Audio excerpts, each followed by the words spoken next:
meetings distracted citizens. If Rick Perry wasn't such a fucktard, maybe the Department of Energy would catch up with the times and address energy concerns instead of war incentives. I'm not ashamed to admit that I'm ignorant, but you don't have to have my low IQ to know that there's something wrong in this country when a guy can come out with a super anti-gay campaign ad only to find out on the interwebs that he was wearing the jacket from Brokeback Mountain. But the Department of Energy is a new name for the Atomic Energy Department, or Nuclear Nutcase Wing. In the 70s, when the Trilateral Commission flexed its war for oil muscles, it came to include militaristic oil pursuits and was rebranded Department of Energy. It's in the James V. Forrestal building, which is an interesting name considering Secretary of State James Forrestal went through a 16th-story window to his death clad in pajama bottoms. Suffice it to say, fucked up people have been in the Department of Energy, like Rose Gottenmuller of the Council on Foreign Relations, which used to be called the Society of the Elite. She is also a member of the RAND Corporation, which was the inspiration for Dr. Strangelove. Cold War hawks, and is the strategic mastermind behind some of the harrowing actions taken during the Vietnam War, like Agent Orange. Does that ring a bell for any of you people that are familiar with your history? Now Rose is the Deputy Secretary General on NATO over ISAF, for the International Security Assistance Force, made up of 42 countries punching away at today's Vietnam, Afghanistan.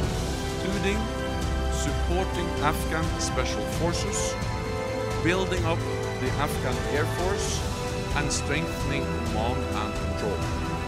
And Rose is but a secondary concern to more empowered Secretary General Jens Stoltenberg, who is advocating for cyberattacks to not only be acts of war, but to trigger Article 5 of the North Atlantic Treaty, which calls for all 30 NATO countries to go to war. A cyber attack can trigger Article 5, and we have also decided, and we are in the process of establishing cyber as a military domain. On the 15th of June 2016, NATO officially recognized cyber warfare as an operational domain of war. This Article 5 is also dicey, considering the volatile countries in NATO like ISIS sympathizing Kurd killing Turkey, which not too long ago shot down a Russian fighter jet flying along its borders. F-16 fighter jets engaged the Russian jet around 2:24 a.m. One of them shot it down with an air-to-air missile. If Turkey or Russia decided that it was an act of war, all 30 NATO countries would call world war against Russia and whoever stands with them. NATO could have been disbanded in '91 when Russia fell, and with it the Warsaw Pact, which was Russia's Confederate countries. But Dick Cheney vowed to keep this powder keg going. The treaty sets out the idea of collective defense, meaning that an attack against one ally is considered as an attack against all allies. And those 30 countries now include everything around Russia, so NATO can constantly point weapons at the Ruskies and aim weaponry at their borders. This is what the militarization of the Baltic looks like. A NATO fleet off the coast. Marines from several countries heading ashore, coming to liberate a country from the grip of the enemy. It's a drill, or in the worst case scenario, it's a rehearsal, and there's no prizes for guessing who the supposed enemy is. NATO's Supreme Allied Commander told me Russia had to understand just how serious NATO is in its defence of the Baltic states. My Commander-in-Chief made it very, very clear here last year that we will defend every inch of NATO territory. The US has already said it's shipping in huge amounts of military hardware into Central Europe. Next week it's likely to be announced troops will follow. U.S. tanks showed off their firepower during a military drill in western Poland. The joint exercise with Polish forces came weeks after one of the largest deployments of U.S. forces in Europe since the Cold War. Russia is used to this double standard, because when Russia runs drills, NATO says it's an act of aggression. Then he directed his criticism at NATO. Instantaneous switch of NATO to hostile rhetoric and to the drawdown of its cooperation with Russia, even to the detriment of the West's own interests, and the additional buildup of military infrastructure on Russia's borders. Not only are borders like Poland and the Baltics hotbeds for war games, but countries with a legitimate beef with Russia, like Ukraine, are armed to the teeth through NATO and the NGO agency controlling NATO, the Atlantic Council. Terrorist weapons selling American intelligence like Robert Gates can currently lobby to build up NATO defense forces with the very bogeyman they create also shoving these terrorists against Russian borders. Historically, war hawks like Defense Secretary William Cohen look to expand NATO's role in fucking with Russia. It extends American military power right up to the edge of Russia, surrounding Russia, as it were. The State Department and the media with the State Department constantly accuse Russia, even when it's acting within its own borders, of threatening its neighbors. I mean, that's just the way, that's the MO right now in the American media, and of course the State Department and other government agencies feed that. Of course, Cohen was bombing Iraq for weapons of mass destruction before we had domestic terrorism to blame it on. Iraq must understand that our patience is not infinite, and at some point we will have to act to reduce the menace posed by Iraq's weapons of mass destruction and to reduce Iraq's ability to threaten its. And they will be all the more lethal if we allow them to build arsenals of nuclear, chemical, and biological weapons and the missiles to deliver them. And followed through with more than rhetoric. And because Cohen was corrupt as fuck, he got rid of one of the only honest generals.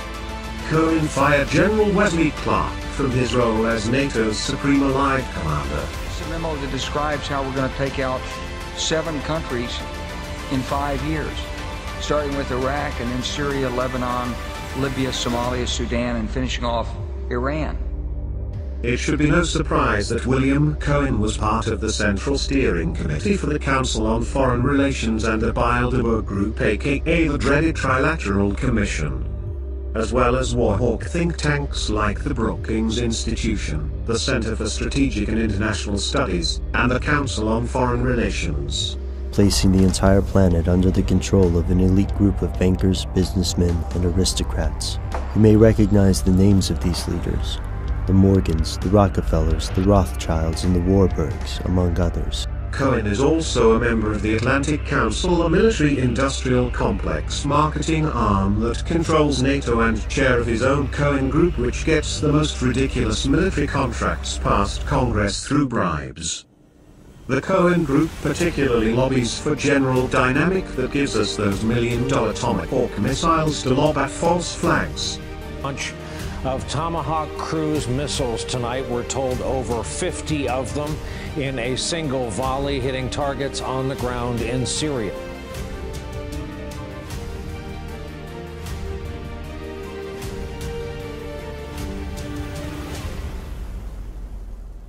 Or more unneeded surplus, like yet another fleet of nuclear submarines constantly being replaced instead of updated. Cohen, like Sir, has made a killing during the financial crash of 2008 through the $150 billion bailouts and continued monetary fuckery of AIG. Even by today's standards, AIG's losses are breathtaking. The insurance giant blew through nearly $189,000 a minute last year. That's despite the $150 billion taxpayers invested to prop it up. By the time this is said and done, the cost of AIG to the taxpayers is about $200 billion. And now Cohen puts that fuckery to work for lobbying Congress for SAR drones or unnecessary ISAF intervention, which equates to a big payday. NATO's ISAF also trains terrorists we've gotten in the habit of creating through abuse of the military term counterinsurgency, or COIN.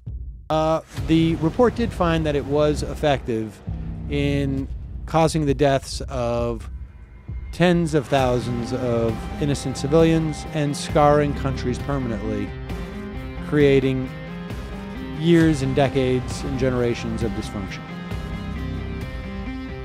Now on to more fun stuff. NATO does not need a legitimate self-created threat, as they often operate as economic hitmen and third world debt collectors, like in the case of the 78-day bombing of Kosovo to further Jacob Rothschild's and Madeleine Albright's business interests therein.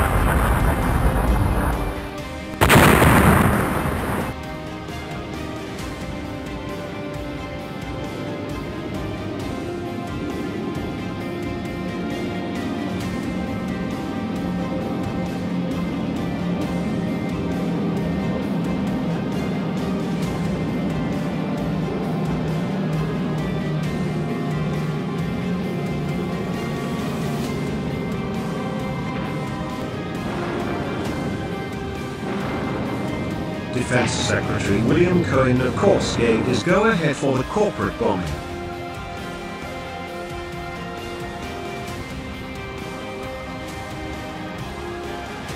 Because the Bilderbergs recruit from NATO countries, you can expect the North Atlantic Council, the official steering committee of NATO, to comprise of many Bilderberg members. When not directly instigating war, NATO indirectly does so, like no-fly zones which have to be backed up by troops on the ground. Within months of a NATO-sanctioned no-fly zone over Libya, the country was conquered.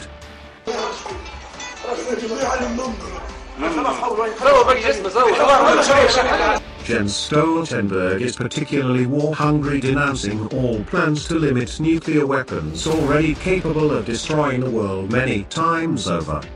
Which is scary considering volatile Turkey has been given the largest nuclear arsenal through Europe, which no one in NATO is trying to reverse. Of NATO's stockpile. In Europe, yes. In Europe. It's part of a unique deployment that the United States has in Europe. It deploys nuclear bombs at 6 bases in 5 countries, and the Incirlik base in Turkey is one of them. This is an old arrangement that goes way back to the late 1950s, early 1960s. It was a Cold War arrangement, but it has been allowed to sort of linger on because NATO hasn't really been able to figure out what to do with it and how to move on. So yes, it is the largest single concentration of nuclear bombs in Europe. Secretary General Stoltenberg is a dumb frat boy with too much power. Jens shot a tame reindeer of the indigenous Sami people of Norway. He crashed his government car into a parked vehicle and fled from the scene. Then, as Prime Minister of Norway before NATO Secretary General, he filmed himself driving a taxi to get the common person's opinion. But it was with paid actors.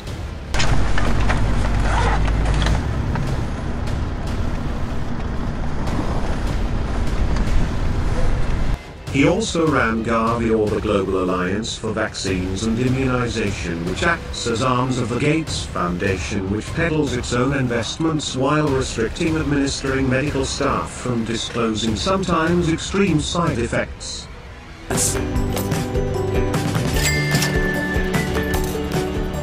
That little bottle has consequences none of us could have guessed at. Part of what made this Prime Minister NATO commander was his involvement with Norway's ISCAT 3D.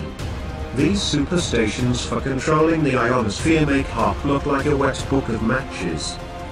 In fact, with today's technology, any one satellite dish can shoot 2 gigawatts, more than enough to power a time-traveling DeLorean at 1.21 gigawatts and more than half the juice HARP puts out.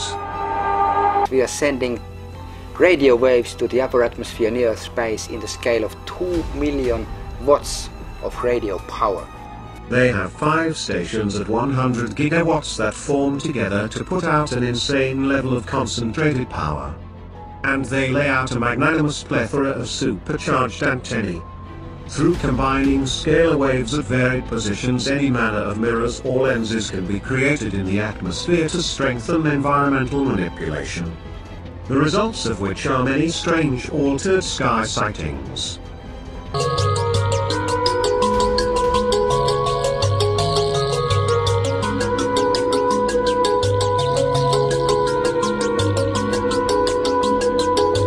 ISCAT also punched forth Doritos commercial 42 light years away to a Goldilocks planet just because they could. So much for first impressions. The HARP technology is now all over the world. Even mobile on boats.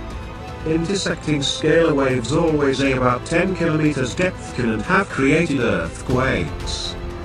In fact, a precursor of ionosphere manipulation can be viewed before earthquakes happen. This is indeed a disaster. However, we can say that 7 hours prior to the quake in Tokyo, we could see the precursor, a change in the disturbance concentration in the ionosphere over Japan. But we could not tell exactly when it was going to happen, either in 7 hours as it did, or in an hour, or in 3 days.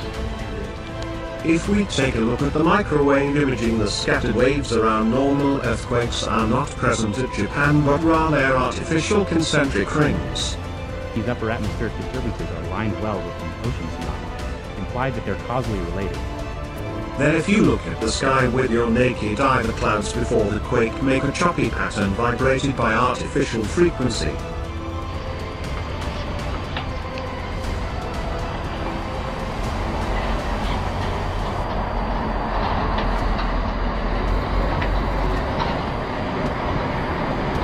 Different sky ray guns are bounced thus with controlled plasma mirrors to meet at a place in the Earth. But mirrors and lenses aren't all that can be forged from plasma. So, can virtual tubes which can pass particles like poison, for instance? Or scalar waves can fry a person, or a part even, like an organ. And they can work separate or in tandem with satellites to intercept any communication. And the manipulation of Earth's forces are no longer in any way a conspiracy. Many geoengineering companies have opened up that can be seen on state licensing sites like that of Texas. But private sector weather modification companies can be seen throughout America like the Weather Modification Association and Weather Modification Incorporated. The most common weather modification is cloud seeding. A network of 23 generator sites along the western side of the mountain range burn minute amounts of silver iodide solution to create artificial ice-forming particles, which are swept up into the passing clouds. Invisible to the naked eye, each silver iodide crystal is so small that more than 300 million would fit on the head of a pin.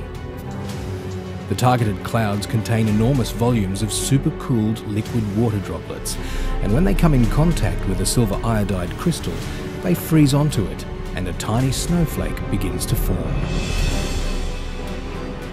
Sea surface chemical ice nucleation processes are also being utilized on a massive scale.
This completely engineered scenario, ionosphere heater-induced record-shattering heat will bake the western US while potential record cool temperature occurs in the central US. Other geoengineering includes putting more metal in our atmosphere to make it conductive like the ionosphere.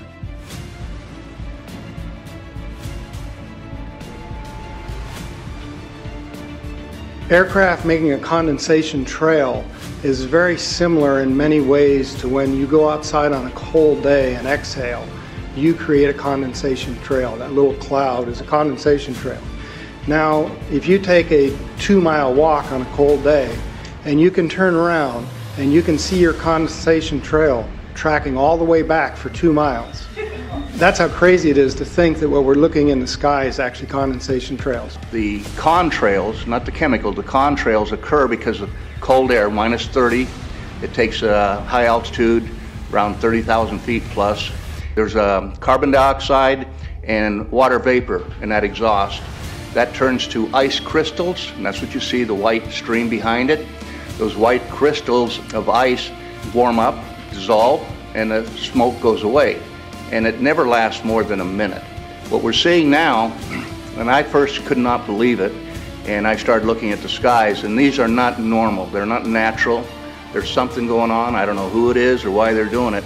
All I can testify is it's not natural and it's not normal. It's got to be some outside influence doing that. I pulled out my air filter in my house, my EC air filter, and I actually tested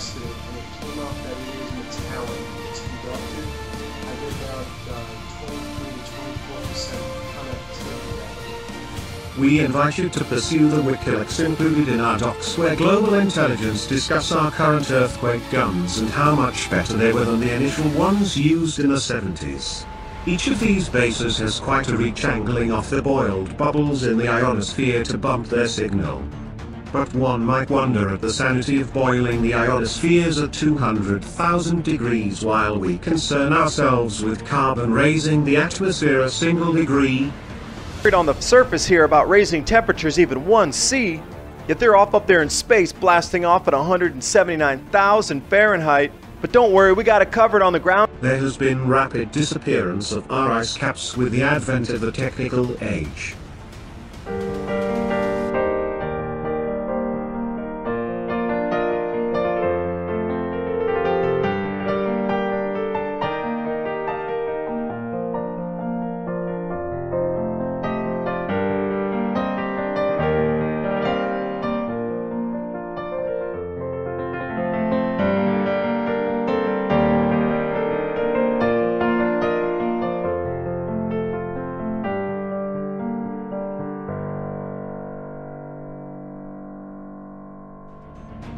There was militaristic weather manipulation in Operation Popeye of Vietnam. The U.S. military launches a bold initiative.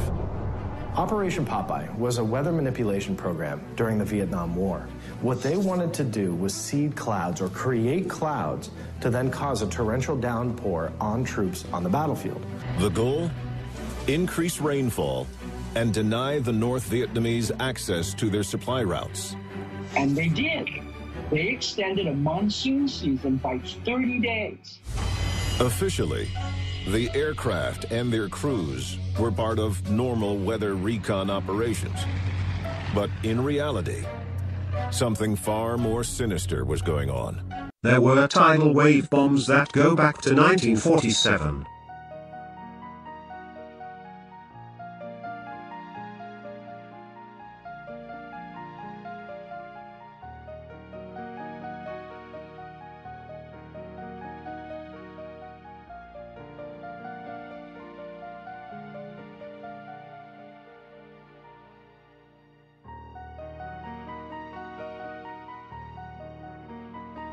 There are naval advantages to making a giant super HARP antenna to communicate with submarines. But HARP was made for much more by weapons makers B Systems and DARPA, then picked up by Raytheon as well as the Air Force. Venezuela, Honduras and Haiti are also named by global intelligence as HARP-type technology targets for earthquakes, of which Venezuelan leader Chavez has spoken. And Venezuelan leader Hugo Chavez has once again accused the United States of playing God. But this time it's Haiti's disastrous earthquake that he thinks the U.S. was behind. Spanish newspaper ABC quotes Chavez as saying that the U.S. Navy launched a weapon capable of inducing a powerful earthquake off the shore of Haiti. He adds that this time it was only a drill, and the final target is destroying and taking over Iran. BP-owned ARCO with subsidiary APTI built the original HARP on the Alaskan North Slope, backed by military contractors. And APTI plasma physicist Dr. Bernhard Eastlund holds a multitude of patents.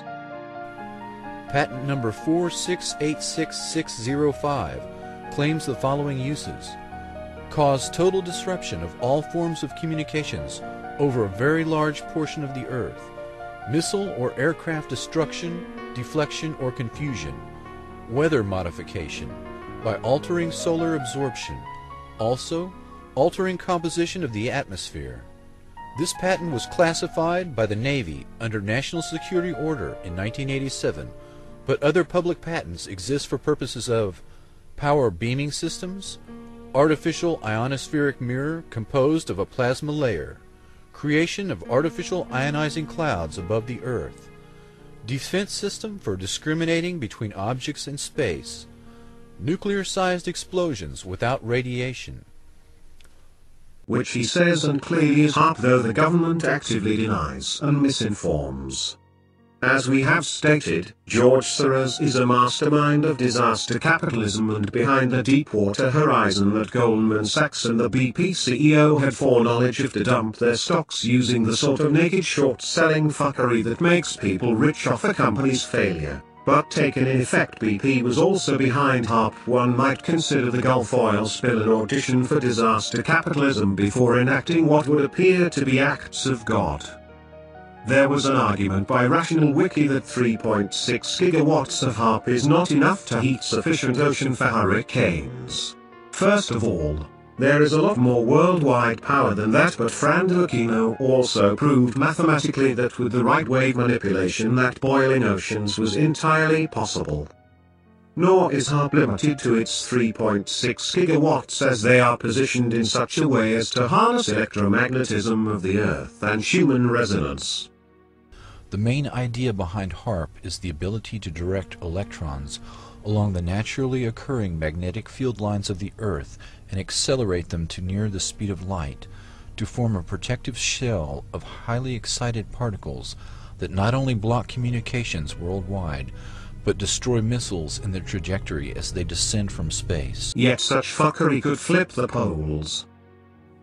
Magnetic reversal would almost surely wreak havoc on our electrical grid, which could potentially bring it down. It would also make us vulnerable to energetic particles from the sun and cosmic rays, both of which can cause genetic mutations. And that could happen before the reversal even takes place. Like I described earlier, there's a period prior to reversals where the magnetic field gets progressively weaker, and the genetic mutations that arise from that could potentially increase cancer rates. They take a page out of Tesla's book by increasing amplitude by driving the force first through the ground.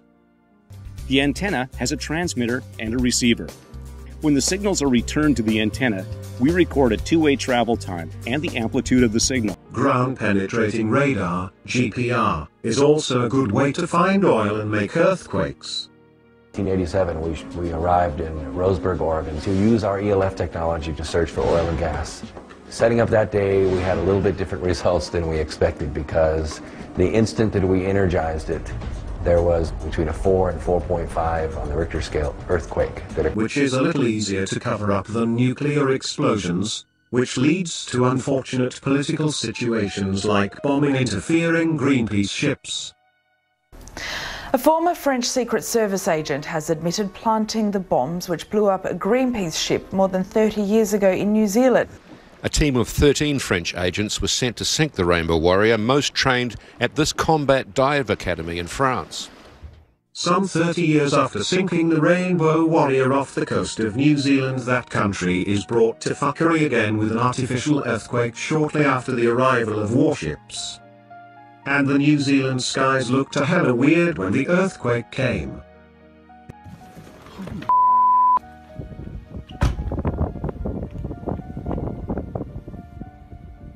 The artificial waves we've recorded Earth experiencing follow no common explanation. And what you're going to see on the screen here is not a storm of any kind that we would normally think of storm forming wise, like precipitation and water. What this is a planetary disturbance of some kind of global shockwave of some kind of energy. One thing that earthquakes provide is a good way to set up military bases without invading. This went up a few hours ago, 3 hours ago, I believe, on the Heritage Foundation website. Amidst the suffering, crisis in Haiti offers opportunities to the U.S. It's in the region. That the Heritage Foundation think tank responded within hours of the earthquake with a demand that the U.S. should use the crisis to its advantage. They quickly took the post down, but a new one appeared soon after, laying out 4 demands for the U.S. intervention in Haiti. Number 1, send the military. Number 2, appoint former President George W. Bush to join Bill Clinton in leading the U.S. relief effort. Number 3, make a central task of the military to ensure that Haitians aren't getting on boats to illegally enter the United States. And number 4, tie the U.S.'s humanitarian aid to Haiti to democratic and economic reforms. As of Monday morning, President Obama has deployed a total of 5,000 U.S. military personnel. On Saturday, he completed Part 2 in appointing former Presidents Clinton and Bush to head up fundraising efforts. Satellite imager shows an influx of ULF waves before earthquakes, along with patterned clouds responding to frequency. Changing frequency changes the organization of matter.